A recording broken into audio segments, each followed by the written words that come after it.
Hey guys, welcome to another episode of Amber Unfiltered. Today, I'm sorry, I looked down because I forgot what my topic was. My bad, y'all. Today, I wanted to talk about something that I was talking to Nick about a little bit last night, and I was like, that might make a good video idea.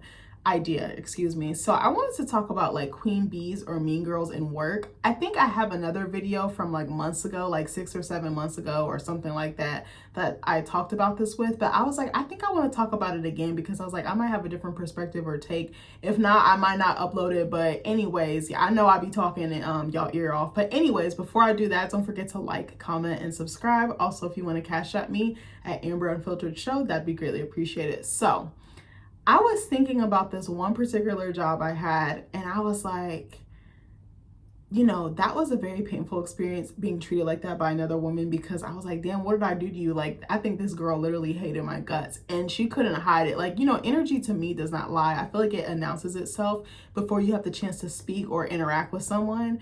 But I was thinking back in my work history, and I was like, oh, this isn't my first rodeo with this. It had just been a minute since I had dealt with that. But I wanted to talk about two particular examples, I think. The first one, I worked at this place for like a sneeze. I'm not going to say how long or like what industry or anything like that was, but it was like an administrative role. And I was just like, okay, I was flabbergasted at how they could put someone in this semi-position of power. This person thought that they had more weight or more power than they actually did. They were like the team lead, but not like officially. You know how people are like senior or tenured because of how long they've been there and they know how to do a little bit of everything. It was like one of those, but then it like went to their head and they were really smelling themselves. So I remember I got there and there was 3 people on the team and then one more, including our manager.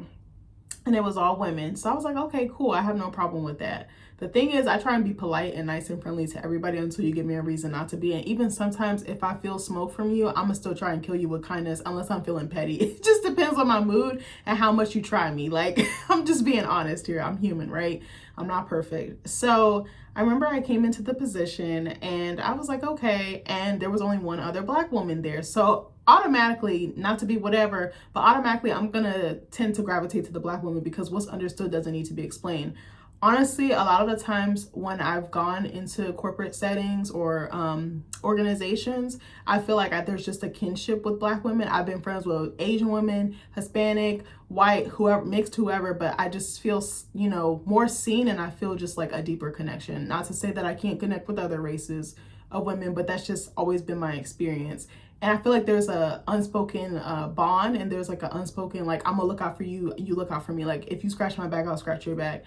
And I noticed she was very, very quiet. And then come to find out, I started finding out little tea and little details. And I noticed that our experiences literally aligned. And it was like the better we were at our jobs, the more work was expected of us. It was like weird. Like they would reward us like, oh, you guys can leave early. We'll get you guys lunch, catered food or whatever the case may be. But then there would be times where they would expect so much of us that it would burn us out. And I think the shift was like 7 to 4 or something like that. But this one particular girl, she was a white woman and she was a little bit older than us. And she was so nasty. Like, she was one of the nastiest people I've ever met. She would come in, wouldn't speak to anybody, like none of us. And there was 4 of us total plus my manager, so that would be 5. Just mean, just very mean, and just felt like she was projecting and like had no reason to. She had a fucked up personal life, but I'm like, your personal life can be fucked up and you don't have to take that out on other people. Yes, you're human and sometimes it might come out, but sometimes when you just ask people or give them space, they'll tell you, or they won't even project it on you. They're just, hey, I got something going on, but they'll still try to be kind and be professional. I remember asking for help. It was like she would hoard information because she didn't want anybody to be better than her or to surpass her, which I feel like me and my other coworker I told you about would easily do that in our sleep because we were smart and we were very good at our job, and our manager made it known. She also just would do little spiteful shit like to leave us out or like exclude us. So me and my coworker just became very tight. We would eat lunch in the car together. We would text. We would just like cheer each other on and just lift each other up. And my manager knew that this person was doing this, and this girl had like everybody in line. She even had our manager so scared that our manager wouldn't really confront her or try to change the dynamic. And I just thought that was so interesting how people can come in. They might know secrets, they might know gossip or whatever, and then they know how to do everything, so they can kind of use that as job security, but then terrorize the other employees. But I remember hating it every single day. I felt like I was holding my breath every single day until lunchtime. It got a little bit better because I had like an hour to decompress and just like let my hair down. But even then, I just felt like I had to watch my back. She would always gossip. She was very catty. I can't give like key examples because it was so long ago. It was like almost 10 years ago. But I was just like, this is so uncomfortable. And I didn't feel like I could do anything about it because I was like, if I try to say something, she's just going to retaliate. But yeah, she would pick and choose when she wanted to interact with me. Then she would like yell at people. Just making them uneasy because she wasn't happy. She was like a bully. That was the best word I can describe it as. She was a bully. And then I met another one at a job a few years later, and I was like, oh my God. And it gave like very queen bee, like either I wasn't popular in high school or I was, either I wasn't popular in high school and nobody fucked with me. And then I came into corporate settings and I became very popular and well known at my job. So I'm going to use that to my advantage. And I went through the same exact thing, but worse at this other job. So I remember when I got there, this person was very I don't want to say two-faced, but kind of sort of like phony. I'll say phony. I don't want to say two-faced. That's kind of a hard word. But they would act like they were cool with me, and then when somebody that they liked working with had left and I took over their spot, they then were terrorizing me. Like, I don't know how to explain it. Again, leaving me out. There was like a little clique, and it was clear I was not welcome, and I was the only Black office member as well. So that was kind of tough. And I was like, is it me? And I had to stop and think, like, check myself and like hold myself accountable. Like, am I doing something? Is there something I'm putting out? And I'm like, no, it has nothing to do with me. How you feel about yourself don't have shit to do with me. I had to just keep reminding myself of that. And I definitely was talking shit and this bitch read my computer, but that's a whole other story. She was reading my messages and then the bullying got worse, but it was just like very specific. They had like very specific interests. They weren't trying to get to know my culture. They weren't trying to include me in anything. Again, they would walk past me and not speak for days and weeks at a time. But then they would want to benefit off of things like, oh, because we used to do to welcome new hires and things like that, we would do lunches and they would want to talk to me then, but it's like, okay. And it wasn't just her, it was a whole group of them. It was like 4 or 5 of them. And they would talk about me. I could feel it, but I couldn't prove it. And I was just like, this is so uncomfortable. Like, it just was stiff. It felt like a bunch of chickens against like a fucking baby hen. I was just like, oh my God. And I was like, I can't go to anybody about this because nobody will believe me. But a lot of people picked up on it because, like I said, energy didn't lie. And then I'm trying to think, what else did they do? Sometimes, like, if we would get food and stuff like that, yeah, they would like order lunch and not ask me if I wanted anything. So they would walk past me with all these bags and not say anything to me. And I used to bring my lunch. So I was like, I'm cool. And then after a while, I was like, fuck them, I'm doing my own thing.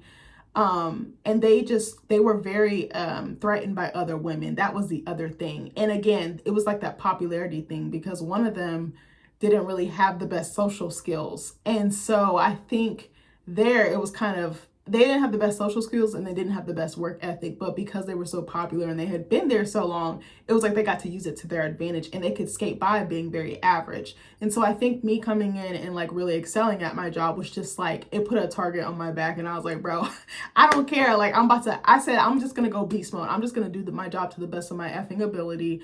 And all the employees started to fuck with me. And I think that just made it worse because it's like, oh, you're liked. And it's like, yeah, bitch, just because you don't like me doesn't mean other people won't. And people can smell our authenticity. Like, she was just so mean, so nasty. I remember another thing. I remember I would go ask her for help and she would act like I was a piece of shit on underneath her shoe. Like a piece of shit, like she stepped on her shoe and it was just stuck to her shoe, like on the ground. I was like, bro, I know that did not make any sense, but hopefully you get my analogy. Like, she would just give me such attitude. She would like not be working. I would literally hear no keyboard, no movement, no phone, no paperwork, no nothing. Like, sit there for hours, collect a paycheck, not doing any work, incompetent, didn't know how to do anything. You ask her to do something, it's wrong. So you got to go back and double back and do her work and then the work that got missed. But I would ask her questions and I don't want to do that, or I don't like, it was like I was an interference or like a burden. That's the word I wanted to use. And I was just like, bro, what is your problem? Like, I just asked you for help because I really don't have any other resources because the person I replaced no longer worked there, but they were also friends with this person. But I think that they were threatened. I'm definitely going to say that when people like that are when people like me show up and are themselves and like excel, I think it just agitates the situation. And I never felt safe enough to go to my boss because they were all in his, they all had him in his back pocket. And I was like, who's he going to defend? An employee that just got here or employees that have been here with the company and have shown tenure and you have a good rapport with them, you know, quote unquote. But I realized me and my boss now, we're talking about this at work, who I absolutely love. My boss now, like she's the best boss I've ever had, hands down. I feel so safe with her, so seen, so validated. And it's not that mentality of do as I say, not as I do. Like she's willing to be in the trenches with you, work as hard as you are, kind, giving, loving, smart, just a very peaceful, genuine person. And I did not feel like that with my boss. Like I was like, we were talking about the other day how the culture starts at the top. So if management is trash, everything else that it trickles down to will be trash. And a lot of our customers, when they come in, they're like, this place is awesome. They're like the vibe, the owners, you know, the staff, like everyone there is nice. Everyone there is kind. Everyone there is friendly, hardworking, creative, talented, smart, brilliant. Like it's very hard finding synergy and chemistry like that in the workplace. And this is a coffee shop, mind you. But again, it starts at the top. And we were talking about this because quite a few customers this week have told us, oh my God, I love this place. And they're like, what is it? I'm like, it's my owner. It's the owner of the shop. She leads with authenticity. Like I said, she leads with love. She leads with compassion. And if you don't have that in a place, regardless of what type of business or industry it is, and you can fucking forget it, like it's gonna collapse. And I definitely saw that same behavior with my boss now that I'm removed from the situation. And even when I was there, I peeped it. It was very much like a click. And it's like this hub, you're not allowed. You're like on the outside looking in and you're never going to be welcome. And you just have to fucking deal with it. And I was like, he's like that. Therefore, he's empowered his other managers or his other department heads to be like that. And this person was a department head. I don't give a fuck now because I don't work there. Again, I'm not going to say specifics too much. Somebody who probably knows me would know the situation, but it was very interesting. And then I started comparing notes to someone else who worked there that they also bullied. And it was like the same thing. And this wasn't a woman of color, but I definitely felt an extra layer because I was a woman of color. And I just think it's so tragic and unfortunate when other women treat other women like that at work, because it's already hard enough being a woman in corporate organizations or corporate America. And then you want to add on the layer of bullying, isolation, mental fatigue. Like it really takes a toll on you. There were so many times I cried in my office and I was like, I'm never gonna let these bitches see me sweat. Like I'll go to the bathroom, cry, I would go to my car and cry, I would call Nick. Sometimes he would come bring me lunch. Like that man really was my rock. But I wanted to quit every day. But I was like, I'm never ever letting these bitches see me sweat, because I was like, if I do, they're gonna use it against me.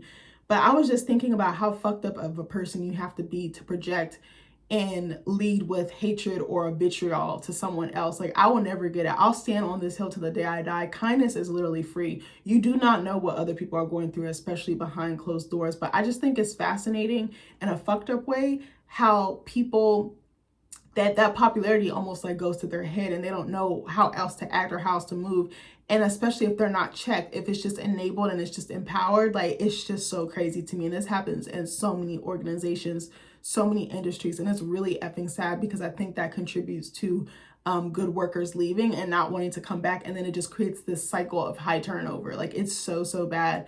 Right now, it's so hard for organizations to retain employees for shit like that. I mean, there's obviously there's other things like poor management, low pay, no opportunities for promotions or career advancement. But I don't know, I just really wanted to talk about that. I'm trying to think, are there other situations? Yeah, I definitely feel like I've dealt with it pretty much at every job that I've had, if not like every other job. And I've had several jobs, but it's just really sad. And I want other women to stop doing that shit at work. Like, take that shit up with yourself. Go sit on a therapist's couch, journal, bitch. Go fucking for a walk. Go meditate. Go pick out some crystals. Go pick some fucking sunflowers. Go do something instead of terrorizing other women, because that shit is not cool. But I really wanted to talk about that. I don't know if this video makes any sense. Let me know, are you guys going through this? How do you deal with this?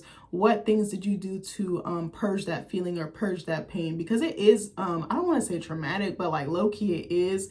And then it makes you skeptical when you deal with other women in the workplace, because you're like, and it's scary too. Let me add this. It's scary too when you don't even see it coming, or they appear nice on the surface and then they have that sinister side below. So you always have to like give time for people's true colors to come out. I don't say this to make people paranoid. It's just the honest to God's truth. And a lot of the times these people are not reprimanded. So then they continue terrorizing because no one, again, is checking them. But anyways, let me know what you guys think of this video or this topic. It's a very touchy topic. But anyways, I love you guys, and I'll see you in the next video. Bye.